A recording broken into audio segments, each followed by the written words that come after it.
Hello Orchid friends, welcome back to my channel. Wherever you are, I hope you're having a great day, staying healthy and staying safe. Today we're looking at another Phalaenopsis mini mark in my collection. This one should be the last video on mini mark this time, this blooming cycle. This one is one of the two larger ones in my collection.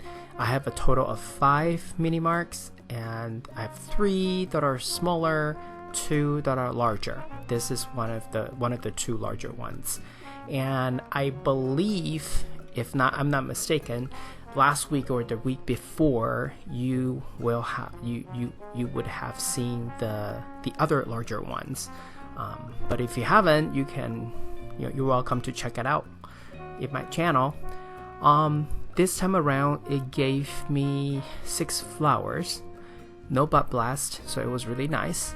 And this year it also outperformed itself. Last year it was maybe 5 flower, and every year it just did better and better.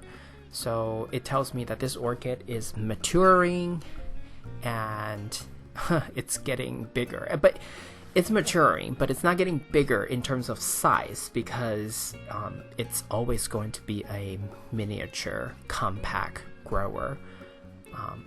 And here it's the video footage when it became in full bloom. It's currently in a 16-ounce container. I had an opportunity to choose between a 12-ounce container and a 16-ounce container, and I decided to go with a larger one because I felt that this orchid, when done right, its root production is actually rather vigorous. So even though it's really compact, and if you just look at the leaf span, you won't believe that it has such a root system inside of this 16-ounce cup. And by the way, the setup I gave to this orchid is the traditional setup. It has drainage holes at the bottom, and then on the sides of the container I also drilled a couple ventilation holes. Even though I don't always use these ventilation holes because I double cup them, so this container usually sits inside of the blue container, which is at the bottom of this video right now. But occasionally I do let them vent out a little bit more to achieve that wet-dry cycle quicker in my environment. This orchid gets about 1/4 cup of water each time, and I fertilize this orchid 3 weeks in a row, and then at the end of the month I would only use just water to soak this orchid really good for 1, maybe 2 hours, and then I would drain out the water completely. Some drainage holes are covered or filled with roots, but I still have maybe 1 or 2 that are still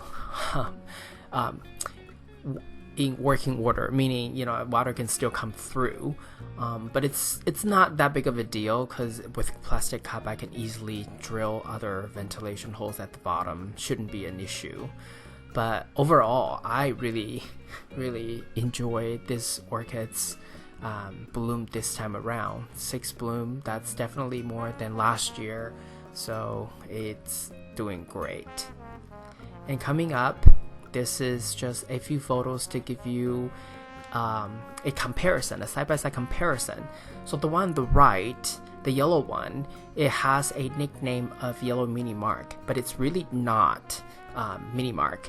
It's just that they have similar characteristics. For example, the dots, and then the bloom size, but then also the orange lip. Even though the yellow one, the orange lip is really more of a, I don't know, like a square, and then mini mark's lip is more like a mini shovel, a heart-shaped shovel.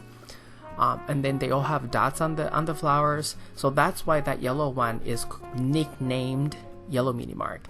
But it's actually a cross between, well, I think the pod parent is Lobii and Tetraspis, and then the I can't remember, the pollen parent, it's something Cupid. I've actually featured this yellow mini mark, this orchid before, so if you're curious about it, you're more than welcome to do a quick search in my channel. You should be able to find it very easily. I always do a side-by-side comparison just because they have some similar characteristics, but the yellow one really is not Mini Mark. Okay, so speaking of the yellow one, by the way, if I want to see this many bloom count from the yellow one, I can only get it from a new flower spike. It's a sequential bloomer, but after its initial flush of flower, it would just continue to give you one or two flower at a time, and it could bloom freely for the entire year until the new flower spike emerges.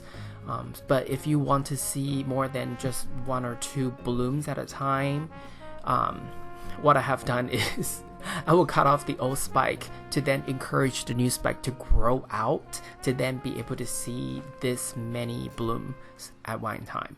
But Mini Mark is not a sequential bloomer, so every time after about a month and a half or so, it will, the flowers would drop and then the flower spike would die back.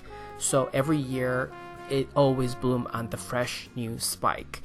Whereas the yellow one on the right, if you want to see more than two flowers, you really have to, cut the old spike off and let the new flower spike come through. There's another spike in the background that's not in focus right now. That flower spike probably only had like two flowers there. It's a flower spike from previous year. Give you a sense of what they look like side by side. It's always very festive, and the yellow one and the Mini Mark, they always have very almost the same blooming cycle. Whenever the yellow one is blooming, my Mini Mark will become in bloom relatively quick. So I always get to have somewhat of a side-by-side comparison for you guys to see. And by the way, I got my Mini Marks from Joseph Wood Orchids from Taiwan. I got them when they were taking pre-order before they came to the US for an orchid show many years ago. So follow them if you're interested. This is all I have for you today. If you like this video, please give it a thumbs up. And if you would like to get more orchid related videos from my channel, please subscribe and turn on the notification. I want to wish you happy growing, and I will talk to you in my next video. Ciao!